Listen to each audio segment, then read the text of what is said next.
Hello, students. This is going to be the first half of Chapter 1's lectures. We're going to be talking about the various types of government. So, types of government. The first type of government that exists is something called an authoritarian type of government. The authoritarian government, it is highly concentrated and it has highly centralized power. Power is usually maintained by political repression. Decisions are made by officials without input from the people. So they really don't care about their constituents. They fail to serve their constituents. Constituents is spelled C-O-N-S-T-I-T-U-E-N-T-S. C-O-N-S-T-I-T-U-E-N-T-S. What are constituents?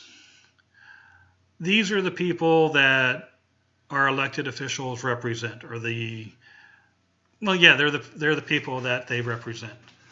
Notice I don't say that these are the people that vote for you, because you are supposed to represent everybody in your constituency, whether or not they voted for you or not. So if you're a Republican in your district, are you supposed to only represent the Republicans, or are you supposed to represent the Republicans and the Democrats? Remember, some of these people may not have voted for you for various reasons. It's not that they oppose your ideology. Maybe they're too young to vote. Maybe they weren't residents at the time. Maybe for whatever reason they were not allowed to vote. So constituents are people that you represent. You represent all of your constituents, not just those who vote for you. In an authoritarian type of government, we see a deprivation of civil liberties. These protections that we have, they don't exist, or the government ignores these protections. An example of an authoritarian type of government is China. Communist Party is your only choice. The government also discourages political discourse. They don't like to see political discussion. In the past, we have seen China go as far, the government of China go as far as to ban Facebook and Twitter. They did this because people were using the social media as a means to have political discussion or plan political meetings. So the Chinese government would ban these social platforms to prevent political discourse, to prevent political discussion. The most important characteristics of an authoritarian government is that while government power is highly concentrated, that power is somewhat controlled by social institutions. I don't mean social groups like we think of them. By social institutions, it might be business, bankers, home builders, something like that. An example, Chinese government decides they're going to do something. You might have a social institution, some part of the economy, the bankers, will come up to the Chinese government and say, Chinese government, we understand and we recognize that you have the power and you have the authority to make this decision. And if you do so, this is what you choose to do, this is fine. However, what we would like for you to do is consider the implications. Say if you do this, say if you back North Korea or you back Russia or whatnot, how will this affect the United States? How will the United States react? From an economic standpoint, from a business standpoint, the things we care about, we may see the United States put sanctions on us. They may quit buying our goods. They may quit shipping stuff to us. That there could become an imbalance in the export-import agreement or trade. So this could hurt us financially if you do this. So we're not saying do it. We're not saying don't do it. We're just saying, please think of the consequences. So that's what I mean when I say some other social institution has the ability to influence. They don't have authority over the government, but they have the ability to influence the authoritarian type of government.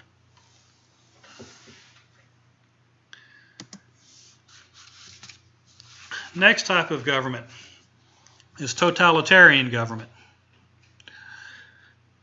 Totalitarian government, the state recognizes no limits to its authority, and it will attempt to regulate every aspect of public and private life. There is nothing that dictates what powers the state or the government, does or does not have. What can they do? Whatever they want. What can you do about it? Not a dang thing. You are at the mercy of the government, of the totalitarian type of government. An example of this would be modern day Iran, possibly even North Korea. What does the government want? Do whatever the government want. What freedoms do you have? Pretty much none. You live or you die based on the whims of the government. Ladies, if you were in Iran, what rights do you have? Well, gee, let's sum it up. None. Very, very simple. The totalitarian type of government is the harshest type of all governments. Next type is a democracy. You have two types of democracies. You can have a direct democracy, or you can have an indirect democracy or a republic. An indirect democracy or a republic are the same thing. They're two different terms. They mean the same thing. You use whichever you were taught. I was taught that we have an indirect democracy. This is the same thing as republic. So you use what you know. But no, if you hear me use indirect, it's still republic. A democratic government differs from the other two types of government, from the authoritarian and the totalitarian, because government power is limited. What, in the democracy, what limits the government's power? It's the Constitution. We have a Constitution which states what the government can, and more importantly, what they cannot do. This democracy, this first type, a direct democracy, very simple. All the citizens, all the people vote directly on matters. Everybody gets the say. In an indirect democracy or a republic, the people elect representatives to make these political decisions. What type of democracy do we have in the United States, direct or indirect, or the republic? Yes, we have an indirect democracy. We elect representatives to make our political choices for us, to make these political decisions. We trust them to do what is best. Not necessarily what we want, but what is best for we the people. A couple of other terms I want you to know. Autocracy. Autocracy is a government in which one person has uncontrolled or unlimited authority over others. Autocracy is a government in which one person has uncontrolled or unlimited authority over others. You will find that I will often go on tangents to try and make my point. And it'll seem like that I am not tying it in, that I'm just rambling. But usually I'm able to tie it in. This is one of those times. What's your favorite Disney movie? Now, I admit I haven't seen any Disney movies in years. 20 plus years. You know, when I was younger, I saw Bambi and Snow White and Alice in Wonderland. If you go back to Alice in Wonderland, we actually see an example of an autocracy, a government in which one person has uncontrolled or limited authority over others. Can you think of the example I'm talking about? Who am I talking about? Who was the example of autocracy in Alice in Wonderland? It's the Red Queen. It's the Queen of Hearts. What is her favorite saying in the movie? Off with their head. She says this and her guards will go do what? They'll run off to chop whoever's head off that the Queen dictates it, whoever's head that she wants. This is an example of an autocracy, a monarchy. A traditional monarchy would be an example of autocracy. The king and queen have unlimited power. They have unlimited authority over those that they rule. Now, an oligarchy is a form of government in which all power is vested in a few persons or in a dominant class or a dominant clique. What I mean by this is a small group of people based on some characteristic have power. An example of this would be 20th century South Africa.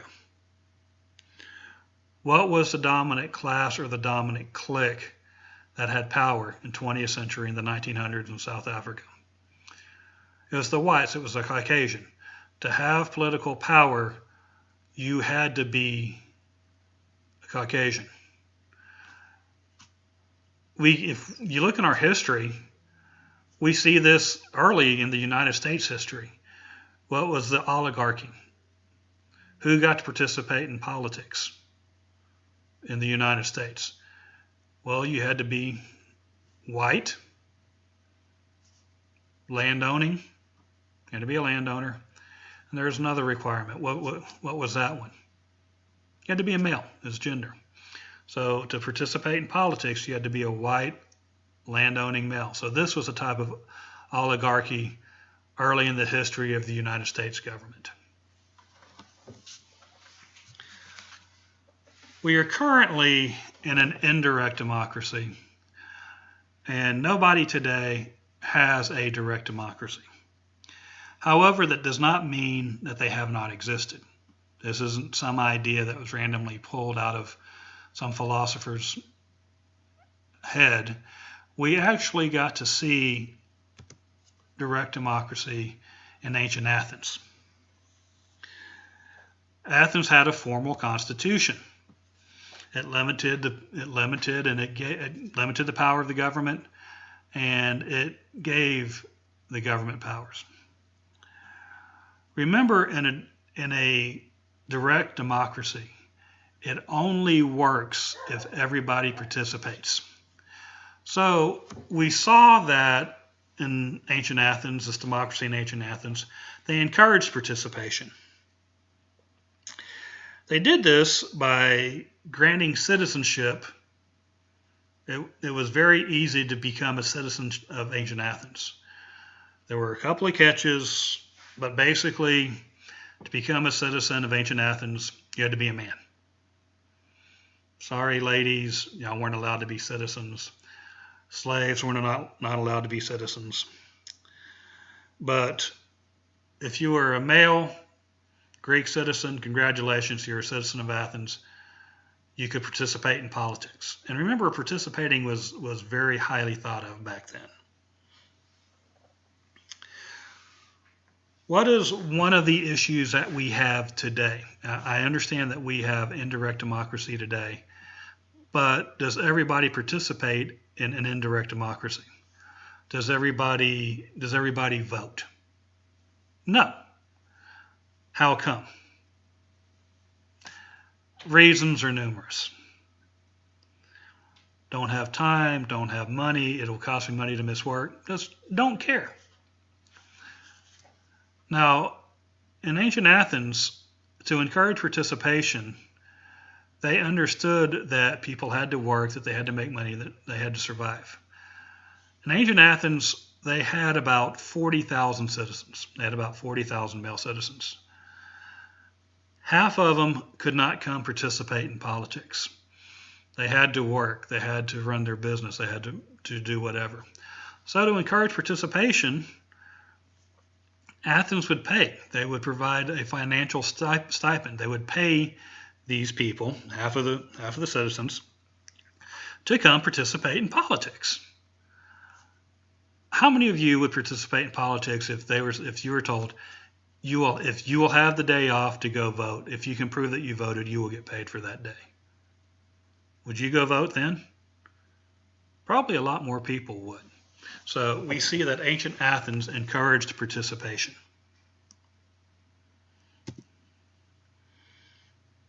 I don't like this. I need to put these in separate and reverse order.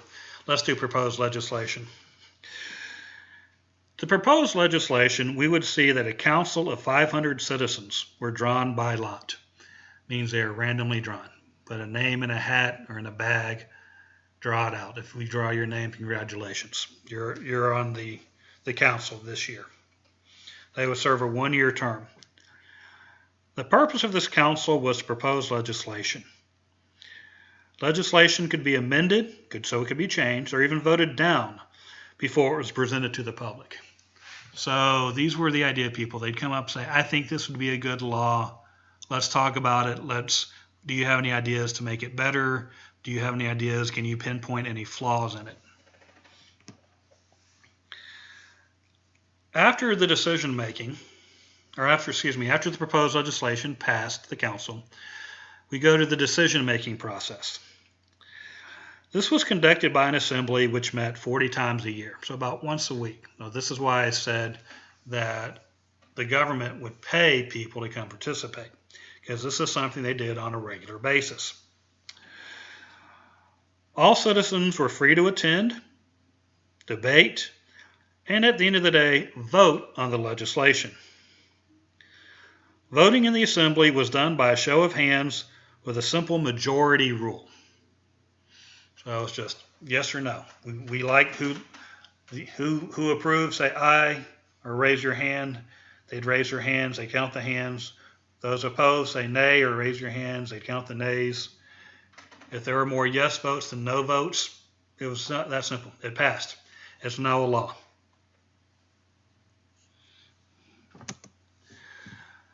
Athens also had a judicial system. They had trials. Kind of like today.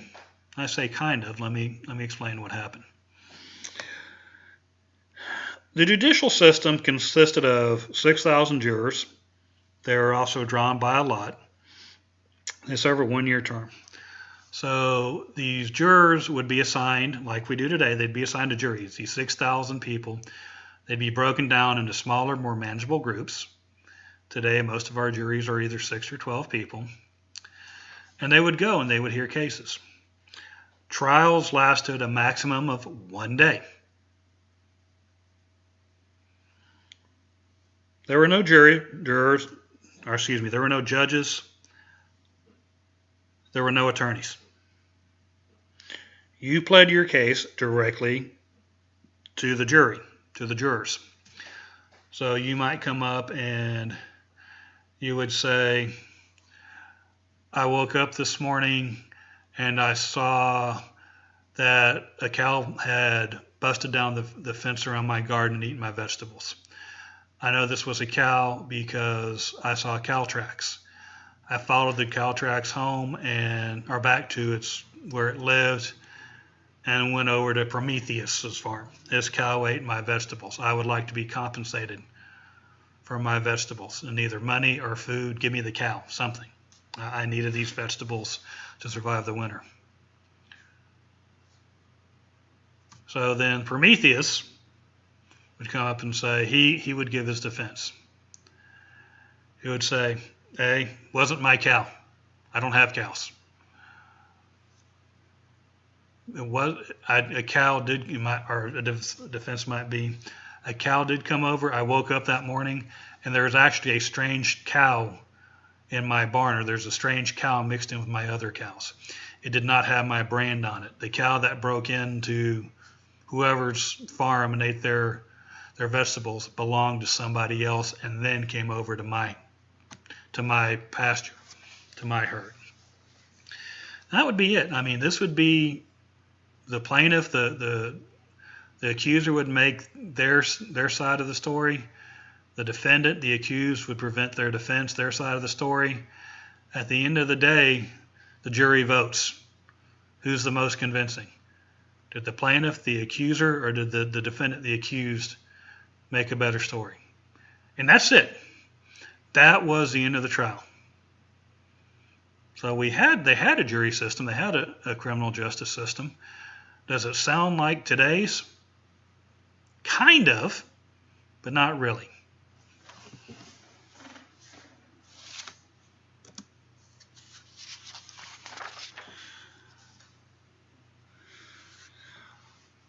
There's something called political efficacy.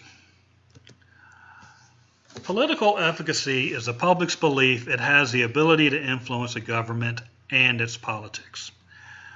Political efficacy is the public's belief it has the ability to influence government and politics.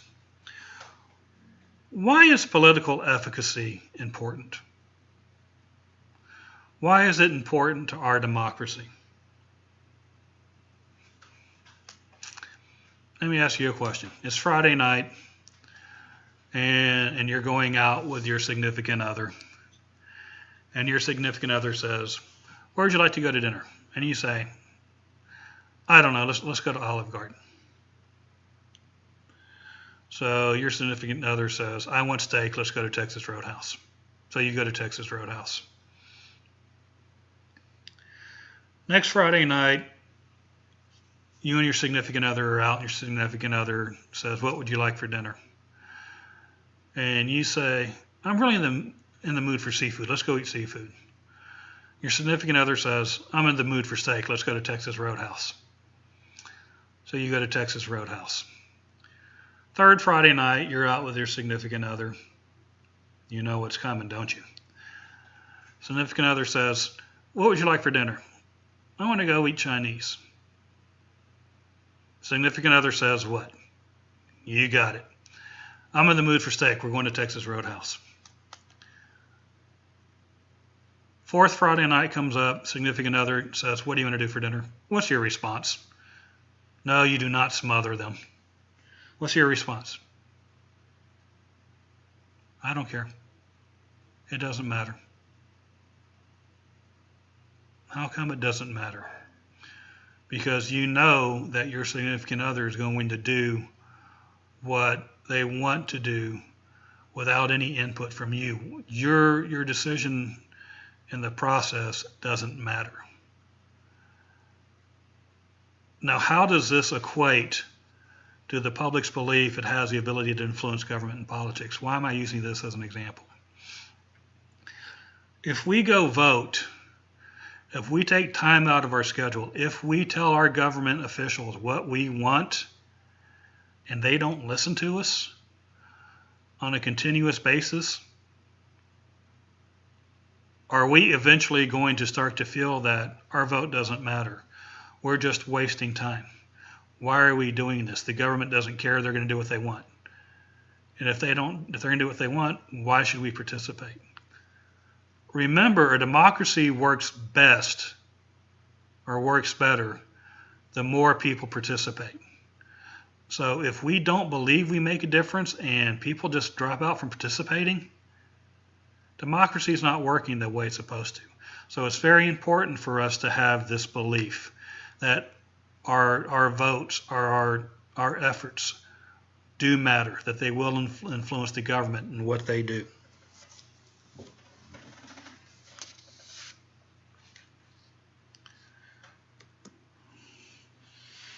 We saw that Athens encouraged political efficacy by encouraging participation.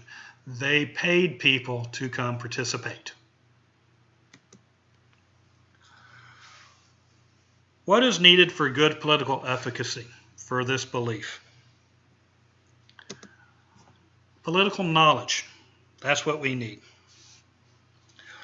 Citizens must use knowledge about issues, politicians, the political process to identify the best way to act on their interest, as well as the limits to the government's power. We have to have political knowledge to know what the government can and cannot do. If we don't know what the government is not allowed to do we trust the government to say, oh yeah, this is legal, we can do this? The government wouldn't lie to us now, would they? How do you gain political knowledge? Now, there's a lot of different ways. You can talk to people. You can hear other opinions. You can read magazines, newspapers, op-eds, editorials, opinion pages. You can watch news programs, your local news, your national news.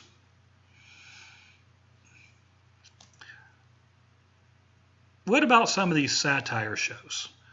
The Daily Show with Jon Stewart, which is now The Daily Show with Trevor Noah. The Colbert Report, which Colbert is now hosting a late night talk show on free TV. Are these places good places to get political knowledge? A survey done about 5, maybe 6 years ago now showed that 21% of young Americans, and I mean young Americans ages 18 to 24, so basically y'all, claim to receive political information from entertainment programs such as the late night comedy shows, The Daily Show with Jon Stewart, The Colbert Report, some of the talk shows, the Daily Show with Trevor Noah. Is this a good place to get political knowledge? Most people would say no, this isn't. So some political scientists decided to test this theory. They decided to see if this was a good place. So they came up with a simple little test about what was going on in daily lives. What were some of the current events going on in politics? Do you know that the young people who watched these political satires, these comedy shows, actually scored better? They had a better knowledge of political events, of what was going on in current events, than anybody who didn't watch them. So this was actually a good place to gain basic political knowledge. Now, we didn't check to see why. Do these shows attract a more knowledgeable type of viewer? Did they attract somebody who was predisposed towards a Republican viewpoint, towards a Democratic viewpoint? This wasn't what was studied. Just the level of knowledge in general political events and general government was tested.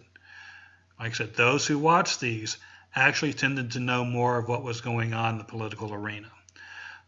What does this mean? That there really isn't a bad place to get political knowledge. You can get it from wherever you choose. Just please get political knowledge so you're able to apply, or you're able to know what's best for you.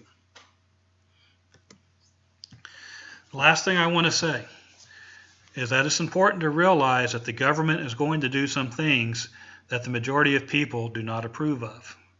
So you can be upset with the government, but they are not going to do what you want to do all of the time. So don't let this discourage you. Even if they don't do what you want, keep participating. Keep on voting. Keep on talking to your elected officials. Let them know what you want.